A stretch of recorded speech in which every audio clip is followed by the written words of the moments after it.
Esto no es una oración tranquila. No es para quien quiere un momento bonito antes del desayuno y seguir con su día como si nada. No es para quien tiene todo bajo control y quiere un poco de inspiración espiritual para empezar bien la semana. Esto es para quien está en guerra, para quien se levantó hoy mirando algo que lleva demasiado tiempo en pie. Un obstáculo que ya conoce la forma de tu cara porque lo has estado mirando tanto tiempo que casi se siente familiar. Un problema que intentaste resolver de 10 maneras diferentes y cada intento terminó en el mismo muro. Una situación que desde afuera parece normal, pero tú sabes lo que cuesta levantarte cada mañana y seguir funcionando con ese peso encima. Si eso eres tú, no te muevas, porque lo que viene en los próximos minutos no es suave, no es decorativo. Es el tipo de palabra que cuando entra con fuego. El tipo de oración que no te deja igual que cuando empezaste. Clica en me gusta y escribe en los comentarios tu nombre y... Hoy el obstáculo cae. Creo en el Dios que pelea por mí. Quien está listo, dice amén. Quédate hasta el final, porque hoy no solo vamos a hablar sobre la guerra espiritual, vamos a entrar en ella. Vamos a pararnos juntos frente a cada obstáculo que se levantó contra tu vida y decretar sobre él la autoridad del nombre que está sobre todo nombre. Y en la oración, vamos a cubrir cada área que lleva tiempo bloqueada, sin atajos, sin frases genéricas, con la especificidad de un Dios que conoce exactamente lo que enfrentas. Pero primero, necesito hablarte de algo que cambia completamente la manera en que enfrentas lo que enfrentas. Necesito hablarte de la diferencia entre pelear una guerra y ganar una guerra. Porque hay personas que llevan años peleando, que son valientes, que son fieles, que no se rindieron, que siguieron orando, que siguieron creyendo, que siguieron madrugando, y aún así el obstáculo sigue en pie. Y en algún punto del camino, una pregunta empezó a instalarse en el interior con una persistencia que es difícil ignorar. Una pregunta que no se dice en voz alta, porque da miedo la respuesta, pero que está ahí, en el silencio de las noches largas, en los momentos entre despertar y levantarse. ¿Estoy peleando la batalla correcta? ¿O llevo tiempo atacando el síntoma mientras la raíz sigue intacta? Esa pregunta no es falta de fe. Es el Espíritu Santo señalando algo importante, porque hay una diferencia enorme entre la guerra que peleamos en el plano visible y la guerra que realmente se está librando en el plano invisible. Y mientras no entiendas cuál es la verdadera naturaleza de lo que enfrentas, puedes gastar energía indefinidamente contra el síntoma sin tocar nunca la raíz. Efesios 6:12 lo dice con una claridad que no da espacio para la interpretación, porque no tenemos lucha contra sangre y carne, sino contra principados, contra potestades, contra los gobernadores de las tinieblas de este siglo, contra huestes espirituales de maldad en las regiones celestes.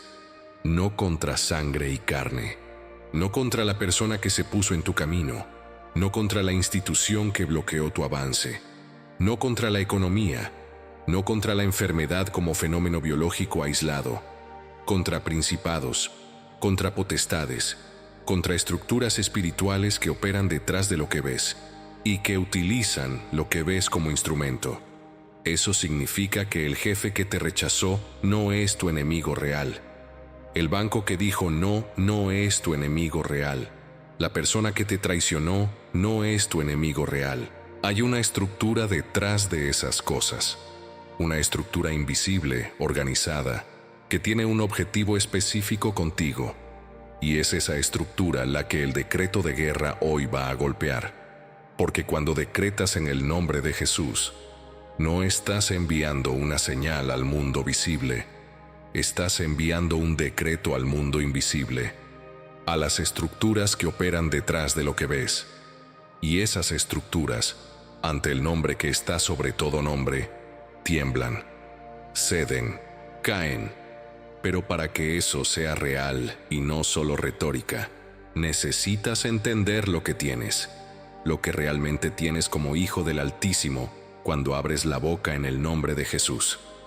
La palabra de hoy está en el Salmo 18.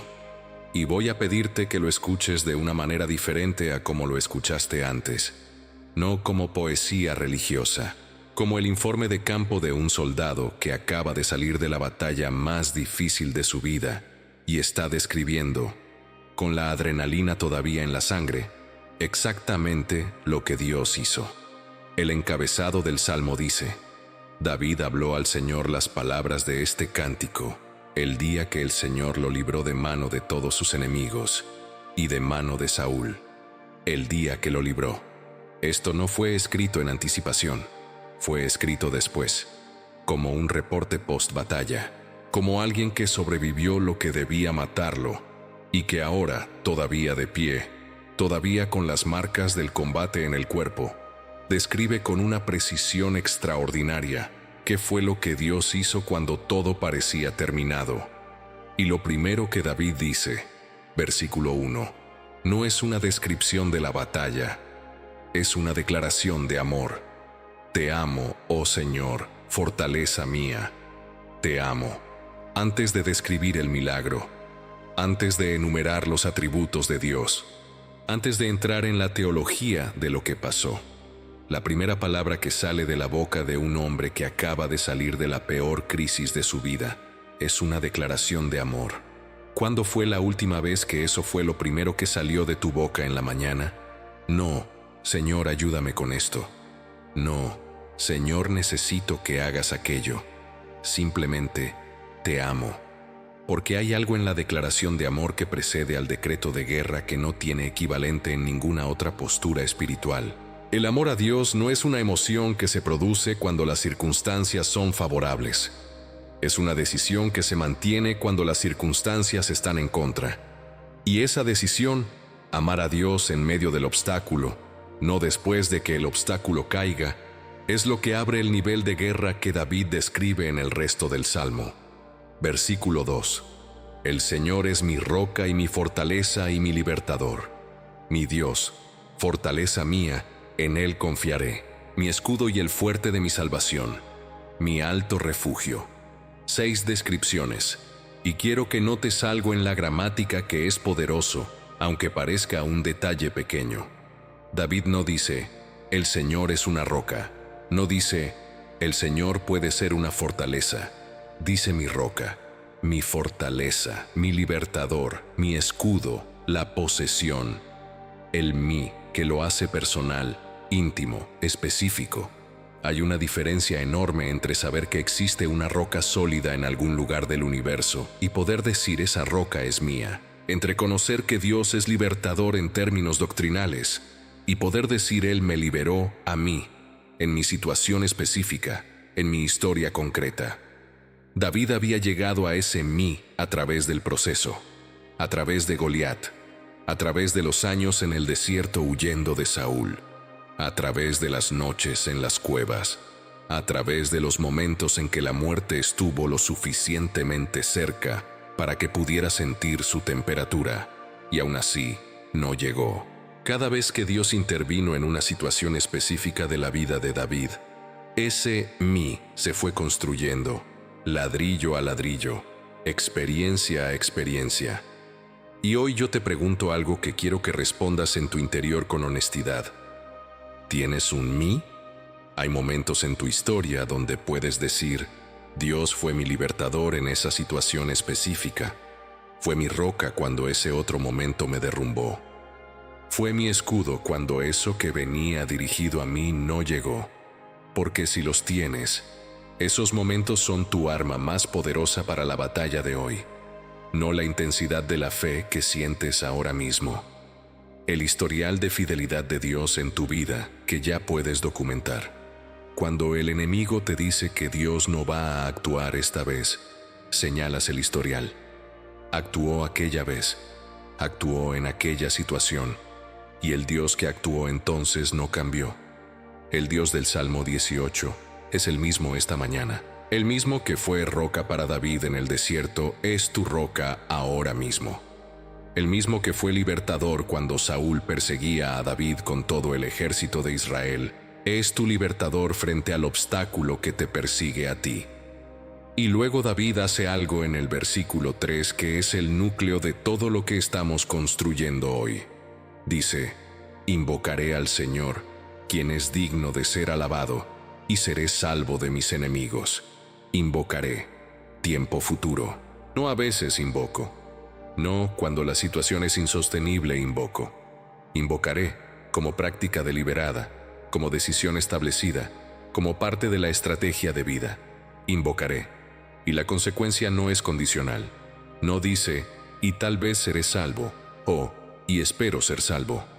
Dice seré salvo, con la certeza del que conoce al Dios al que invoca, con la confianza del que tiene un historial de respuestas previas.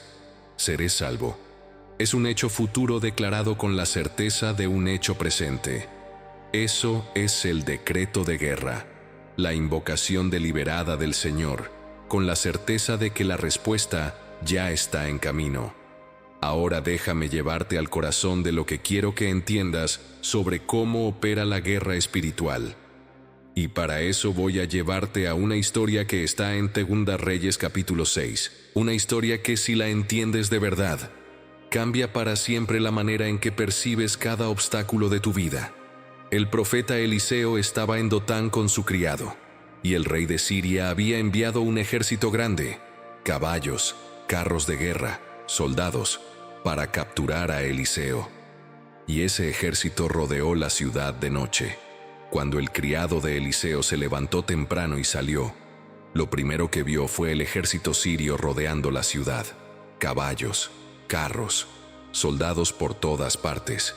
Y su reacción fue exactamente la que cualquier ser humano tendría ante esa visión.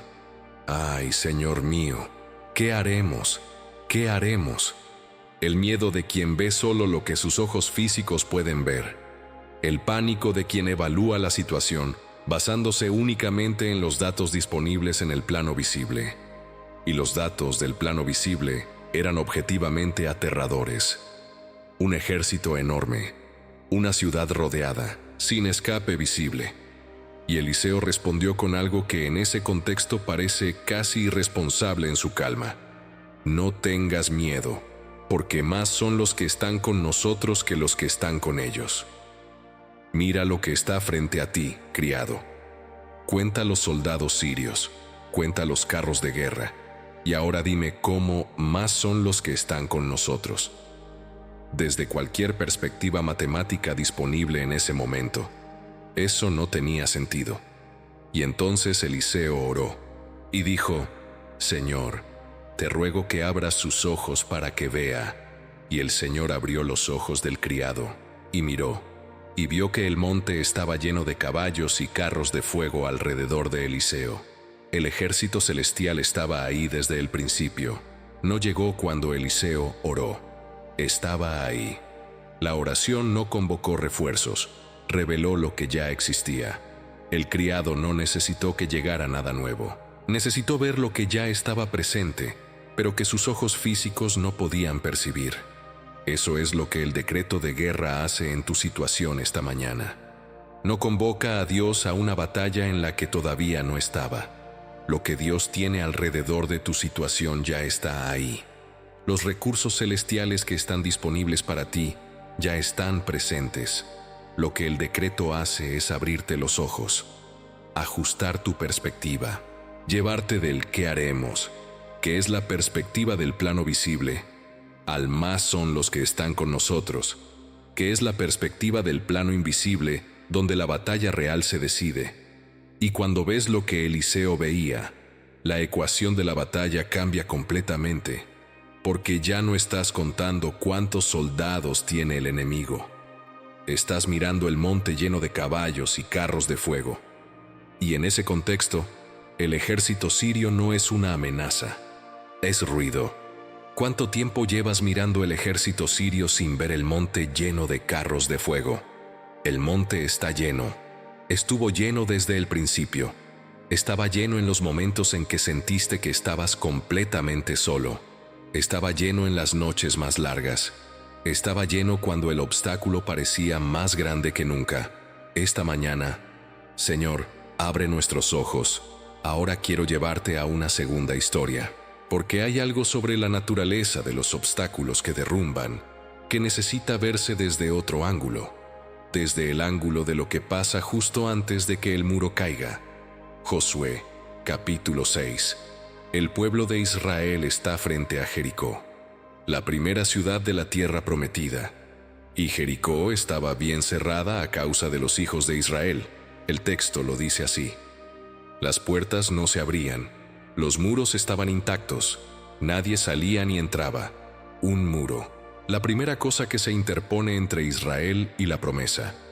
Y desde cualquier perspectiva de ingeniería militar disponible en el siglo XIII a.C., ese muro no tenía solución rápida. Los muros de Jericó eran dobles, con una anchura total de casi 9 metros. No era una barrera menor, era una fortaleza diseñada para resistir exactamente el tipo de ejército que Israel representaba.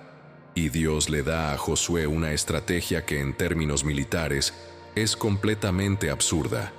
Marchen alrededor de la ciudad, una vez por día durante 6 días, con los sacerdotes llevando el arca, con 7 sacerdotes llevando 7 trompetas de cuernos de carnero. Y el séptimo día, rodeen la ciudad 7 veces, y los sacerdotes toquen las trompetas, y cuando oigan el toque de trompeta, todo el pueblo grite con gran voz. Eso es todo. No arietes, no catapultas, no estrategia de asedio, marchar, tocar bocinas y gritar. Desde afuera, esa estrategia parece diseñada para el fracaso. Y hay algo importante que quiero que notes sobre los 6 primeros días. El pueblo marchaba, pero en silencio. Josué había dado la orden: no gritéis, ni se oiga vuestra voz, ni salga palabra de vuestra boca hasta el día que yo os diga: gritad. 6 días de marcha silenciosa. 6 días de dar vueltas al muro sin ver ningún resultado visible. 6 días de hacer lo que Dios dijo, aunque no hubiera evidencia de que algo estaba cambiando. 6 días en que desde afuera, el pueblo de Israel podría haber parecido ridículo, dando vueltas en silencio alrededor de un muro que seguía en pie. ¿Cuántos de nosotros nos habríamos rendido en el día 3? ¿Cuántos habríamos concluido que la estrategia no estaba funcionando? ¿Cuántos habríamos empezado a buscar una estrategia alternativa porque el muro seguía igual de sólido después de 2 días de marcha? Pero Israel obedeció, silenciosamente, persistentemente, sin evidencia visible de progreso, porque la obediencia al decreto de Dios no requiere evidencia progresiva para ser obedecida. Requiere confianza en el Dios que dio el decreto. Y el séptimo día, 7 vueltas, las trompetas, el grito, y el muro cayó. No una sección del muro. El texto dice que el muro cayó en su lugar, que es una frase que los arqueólogos que excavaron Jericó en el siglo XX encontraron literalmente confirmada en el registro físico. El muro no fue demolido desde afuera, colapsó hacia adentro desde su base. Literalmente cayó en su lugar, y el pueblo subió a la ciudad, cada uno en derechura, sin escalar restos de muro, sin abrirse paso entre ruinas. El muro cayó de una manera que creó acceso directo. El obstáculo que se derrumbó no solo desapareció, creó el camino. Eso es lo que Dios hace con los obstáculos cuando decretamos sobre ellos. No solo los neutraliza, los convierte en el camino. Lo que era barrera se vuelve entrada. Lo que era muro se vuelve puerta. El obstáculo que lleva tiempo en pie frente a ti, cuando caiga, no va a simplemente desaparecer. Vas a abrir paso a algo que no podías ver desde el otro lado porque el muro te tapaba la vista. Pero hay algo que necesito decirte sobre los 6 días de silencio, sobre la parte de la historia que es incómoda pero que es esencial. A veces Dios te pone en una marcha silenciosa, un periodo donde parece que nada está cambiando, donde estás siendo fiel, estás orando, estás decretando, y el muro sigue en pie, donde desde afuera podría parecer que la estrategia no está funcionando. Esos 6 días no fueron falla de la estrategia, fueron parte de la estrategia. La obediencia silenciosa antes del grito de victoria es tan parte del milagro como el grito mismo. El proceso de fe que no requiere evidencia progresiva para mantenerse obediente. Ese proceso es lo que Dios está formando en ti en los días de silencio. Y cuando el séptimo día llega, cuando Dios dice ahora es el momento, cuando el Espíritu Santo da la señal, el grito que sale de una persona que guardó fe en silencio durante 6 días tiene un peso diferente al grito de alguien que nunca tuvo que esperar nada.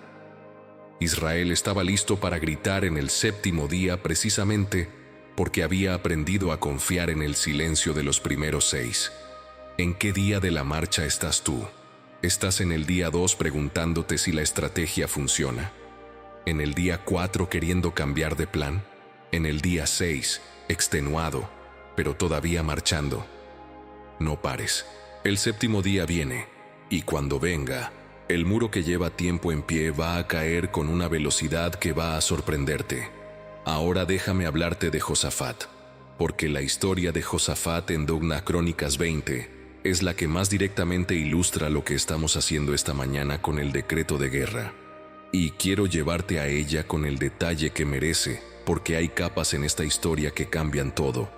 Josafat era rey de Judá, y llegó a él la noticia, sin aviso, de golpe en un día ordinario que no tenía nada de especial hasta que llegó ese mensajero, de que una multitud muy grande venía contra él, no un ejército pequeño, una coalición de 3 naciones, Moab, Amón y los del monte Seir, una alianza formada específicamente para destruirlo. Y el texto dice, Josafat tuvo temor.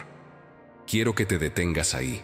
El rey de Judá, el ungido, el que había experimentado la fidelidad de Dios, el que había visto victorias.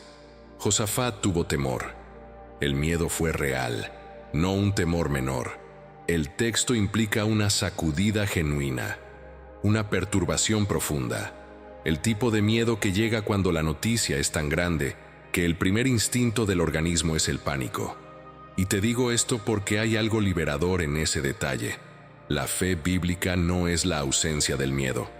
Josafat tuvo miedo, y lo que hizo con el miedo es lo que lo convierte en un modelo de decreto de guerra.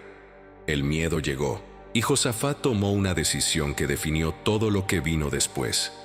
Josafat tuvo temor, y humilló su rostro para consultar al Señor. El miedo no lo paralizó, no lo llevó a la negociación con el enemigo, no lo llevó a la desesperación, no lo llevó a la rendición. El miedo lo empujó hacia Dios. Fue el catalizador de la búsqueda, no el obstáculo de ella. Y luego hizo algo que es uno de los actos de liderazgo espiritual más poderosos de todo el Antiguo Testamento. Convocó un ayuno en todo Judá. No solo oró él solo en su cuarto, convocó al pueblo. Creó una comunidad de búsqueda, y el pueblo se reunió para buscar al Señor. Y de todas las ciudades de Judá vinieron a buscar al Señor. Y Josafat se paró en la asamblea de Judá, de pie, visible en público frente a todos, y oró en voz alta. Y lo que dijo tiene la estructura de un decreto de guerra perfecto, porque combina 3 elementos que rara vez se juntan al mismo tiempo en la misma oración. Primero, el reconocimiento de quién es Dios. Señor, Dios de nuestros padres, ¿no eres tú Dios en los cielos? ¿Y no tienes dominio sobre todos los reinos de las naciones? No hay quien se enfrente a ti. Josafat empieza por establecer la identidad del Dios al que está invocando. No empieza por el problema, empieza por Dios. Y eso no es un detalle litúrgico sin consecuencias. Es una postura estratégica, porque cuando empiezas por la grandeza de Dios, el tamaño del problema cambia de escala. Lo que parecía aplastante cuando lo mirabas desde el nivel del suelo, se ve diferente cuando lo miras desde la perspectiva del Dios que tiene dominio sobre todos los reinos de las naciones. Segundo, el reconocimiento honesto de la situación. He aquí que los hijos de Amón y de Moab y los del monte Seir vienen contra nosotros. En nosotros no hay fuerza para resistir a esta gran multitud que viene contra nosotros. Josafat no minimiza el problema. No hace como si el ejército enemigo no existiera. Lo nombra, lo describe y admite con una honestidad que podría interpretarse como falta de fe, pero que en realidad es lo opuesto. En nosotros no hay fuerza. No estoy exagerando la dificultad. La dificultad es real y mis recursos para enfrentarla son insuficientes. Esa honestidad es poderosa porque elimina la ilusión de que tal vez con el esfuerzo humano correcto esto se podría resolver. No, en nosotros no hay fuerza, y decirlo en voz alta, delante de Dios, delante del pueblo, delante del enemigo que se acercaba, es un acto de humildad que abre el espacio para que Dios entre. Dios no puede llenar lo que ya está lleno de estrategia humana. Cuando Josafat vacía la ilusión de suficiencia propia, crea el espacio para la suficiencia divina. Y tercero, la declaración de dependencia absoluta. No sabemos qué hacer, pero a ti volvemos nuestros ojos. No sabemos qué hacer. 3 palabras de rendición total. Y luego, pero a ti volvemos nuestros ojos. 3 palabras de orientación total. No sé la solución, pero sé a quién mirar. Y fue ese tercer elemento el que detonó la respuesta de Dios. Porque inmediatamente después, el Espíritu de Dios vino sobre Jahaziel en medio de la asamblea y declaró: No temáis ni os amedrentéis delante de esta multitud tan grande, porque no es vuestra la guerra sino de Dios. No es vuestra la guerra sino de Dios. Esas palabras necesitan instalarse en ti en este momento. El obstáculo que enfrenta tu vida esta mañana, con todos sus detalles, con toda su magnitud, con todo el tiempo que lleva en pie, no es tu guerra, es de Dios. Tú no eres el responsable de resolverlo con tus fuerzas. Eres el responsable de ponerte del lado correcto y decretar desde ahí: mañana descenderéis contra ellos. No habrá para qué peleéis vosotros en este caso. Paraos, estad quietos y ved la salvación del Señor con vosotros. Y lo que pasó al día siguiente define todo lo que estamos haciendo hoy.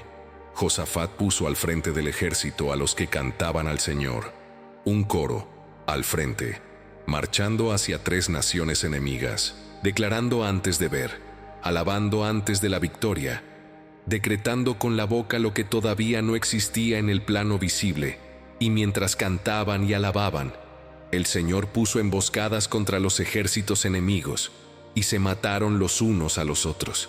Cuando Judá llegó al campo de batalla, no había un solo enemigo vivo, solo cadáveres, y tardaron 3 días en recoger el botín porque era demasiado abundante para hacerlo en uno. El coro ganó la batalla que el ejército no podía ganar. El decreto pronunciado en fe hizo lo que ninguna estrategia disponible podía hacer. Y te digo esto porque el decreto que vamos a pronunciar en oración hoy no es un ejercicio de elocuencia religiosa. Es el coro poniéndose al frente. Es la boca abriéndose antes de ver. Es la decisión de declarar la victoria de Dios sobre el obstáculo antes de que el obstáculo haya caído. Porque esa declaración, pronunciada en fe, es la que detona la respuesta del cielo. Antes de entrar en oración, quiero darte algo concreto. 5 decretos de guerra basados en la palabra que vamos a pronunciar juntos. No los repitas como fórmula mecánica. Entiende lo que estás declarando cuando los dices, porque una declaración que entiendes tiene un poder completamente diferente a una que recitas sin saber lo que estás haciendo en el mundo espiritual. El primero viene del Salmo 18:2.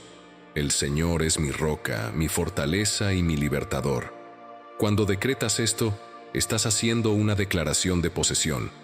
No, el Señor es una roca en algún lugar. Mi roca, mi fortaleza, mi libertador.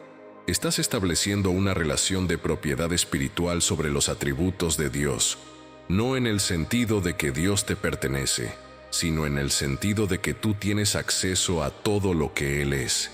Y ningún obstáculo tiene acceso a lo que tú tienes acceso cuando dices mí.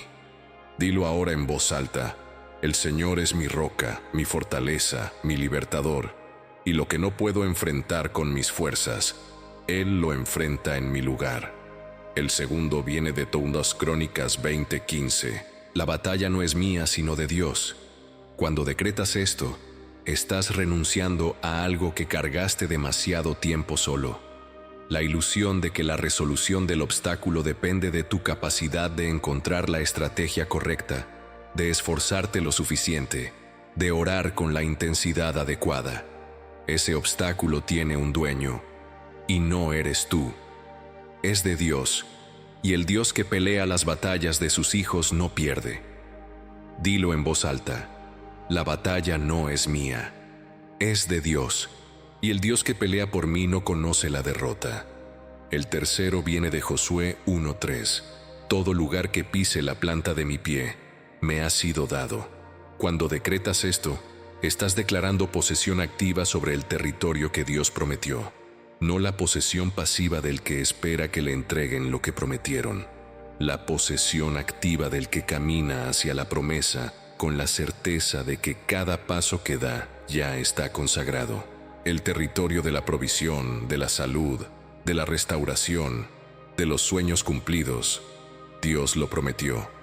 Y la planta de tu pie que se mueve hacia Él en fe es la señal de posesión. Dilo en voz alta: todo lo que Dios prometió sobre mi vida es mío. Y avanzo hacia ello con la certeza de que el terreno ya fue entregado. El cuarto viene de Isaías 54:17. Ninguna arma forjada contra mí prosperará. Cuando decretas esto, no estás negando que haya armas. Estás declarando su resultado. Pueden ser forjadas, pueden ser lanzadas, no pueden prosperar. No porque seas invencible, porque la cobertura que tienes en el nombre de Jesús no tiene brecha, y lo que no puede penetrar esa cobertura, no puede lograr su objetivo sobre tu vida. Dilo en voz alta: ninguna arma forjada contra mi familia, contra mis finanzas, contra mi salud, contra mi mente, contra mi destino, va a prosperar. Está escrito, está decretado, y lo que Dios decretó no tiene apelación. Y el quinto viene de Filipenses 4:13. Todo lo puedo en Cristo que me fortalece. Cuando decretas esto, estás declarando el origen de tu capacidad. No puedo mucho cuando estoy descansado y motivado y las circunstancias ayudan. Todo lo puedo, incluyendo exactamente lo que está frente a ti esta mañana y que parece demasiado grande para tus fuerzas, en Cristo, que es el mismo ayer, hoy y por los siglos, que me fortalece. Tiempo presente, activo, continuo, no interrumpido por el tamaño del obstáculo. Dilo en voz alta: todo lo puedo en Cristo que me fortalece. No algunas cosas, no las cosas pequeñas. Todo, incluyendo esto que enfrento hoy. Esos 5 decretos, pronunciados en voz alta, con la boca abierta, con la intención de alinearte con el cielo antes de ver el resultado en la tierra. Eso es el coro poniéndose al frente. Eso es Josafat humillando el rostro y abriendo la boca. Eso es David diciendo: invocaré al Señor y seré salvo de mis enemigos. Ponemos el coro al frente ahora y vamos a orar. Padre amado, Dios de los ejércitos, Señor de señores, Rey de reyes, llegamos delante de ti en el nombre de Jesús, no con suavidad de domingo tranquilo, con la urgencia de Josafat que dijo: no sabemos qué hacer, pero a ti volvemos nuestros ojos. Con la audacia de David que dijo: contigo desbarataré ejércitos, y con mi Dios asaltaré muros. Con la fe de Josué que plantó el pie sobre terreno que todavía no veía cumplido, y declaró que ya era suyo. Tú eres el Dios que abrió los ojos del criado de Eliseo para ver el monte lleno de caballos y carros de fuego. El Dios que derrumbó los muros de Jericó con la obediencia de un pueblo que aprendió a marchar en silencio antes de gritar en victoria. El Dios que envió emboscadas sobrenaturales contra 3 ejércitos, mientras el coro de Josafat cantaba a tu hermosura. El Dios que inclinó los cielos y descendió cuando David clamó, que sacudió la tierra, y los cimientos de los montes temblaron. Ese Dios eres tú, hoy, en este momento, frente a cada obstáculo que cada persona que está en esta oración trajo consigo esta mañana. Señor, abre los ojos, como abriste los ojos del criado, que los que están mirando el ejército sirio, que están contando los carros y los soldados del obstáculo con el pánico del que solo ve el plano visible, tengan sus ojos abiertos ahora mismo para ver el monte que está lleno de tu provisión, de tu poder, de tus ángeles ministradores, de tu favor acumulado sobre sus vidas, que lo que los ha paralizado sea reencuadrado en la perspectiva del Dios que tiene dominio sobre todos los reinos de las naciones.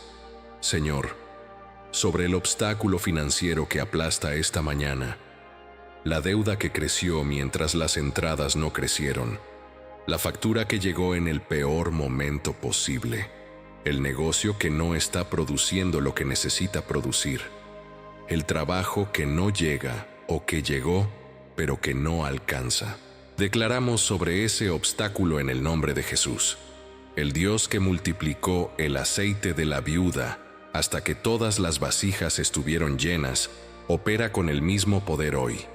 El Dios que proveyó para Elías en el desierto por medio de cuervos, que no estaba limitado por los canales convencionales de provisión.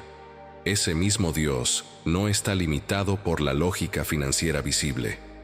Que la provisión llegue de donde no se espera. Que los números cambien de maneras que no tienen explicación humana.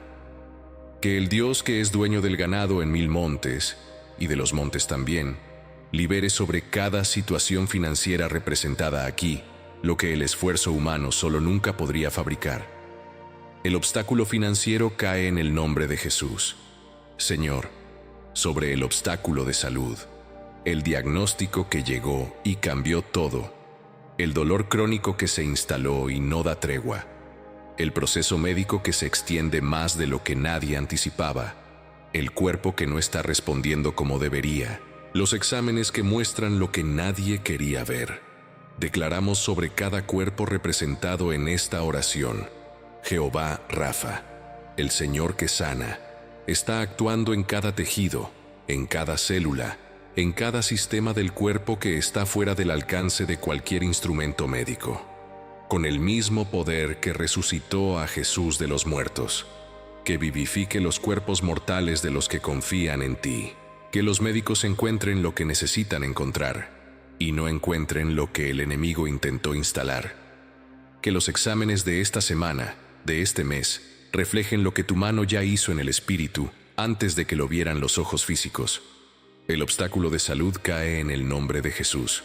Señor, sobre el obstáculo de los sueños que llevan tiempo postergados, los proyectos que nacieron como fuego y que el proceso de espera fue apagando hasta las brasas.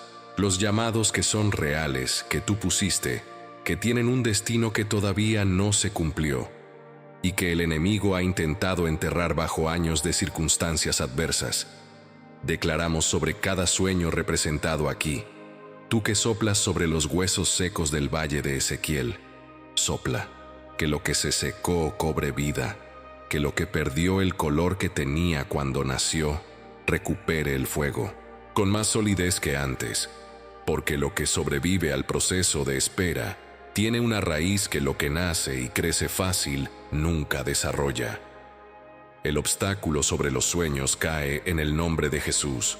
Señor, sobre el obstáculo relacional, la familia fracturada, el matrimonio que perdió algo en el camino y que los dos saben que ya no está aunque nadie lo nombre en voz alta, el hijo que se alejó, no solo geográficamente, sino en el corazón, la relación que tiene años en silencio, y que el silencio ya se hizo tan cómodo, que parece irreversible.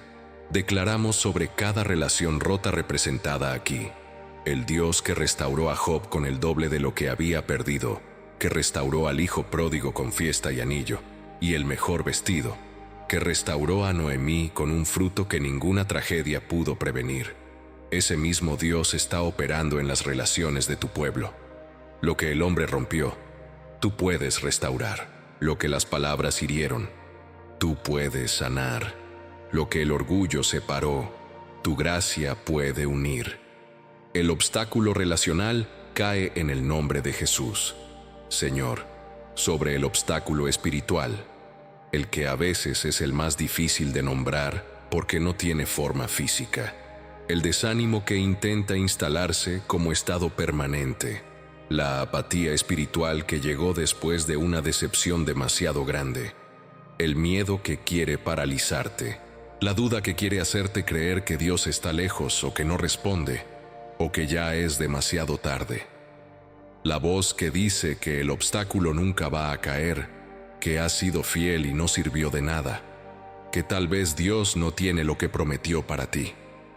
Declaramos sobre esa voz: no viene de Dios. El enemigo que la pronuncia fue derrotado en la cruz hace 2000 años, y mayor es el que está en nosotros que el que está en el mundo. El obstáculo espiritual cae en el nombre de Jesús. Señor, sobre cada obstáculo que no nombramos en voz alta, porque hay necesidades tan específicas, tan personales, que solo tú y quien está escuchando las conocen, el decreto es el mismo: cae. En el nombre que está sobre todo nombre, en el nombre ante el cual toda rodilla se dobla en el cielo, en la tierra y debajo de la tierra. El nombre que hace temblar los cimientos, el nombre que hace caer los muros de Jericó, el nombre que derrota lo que 3 ejércitos aliados no podían derrotar, el nombre de Jesús.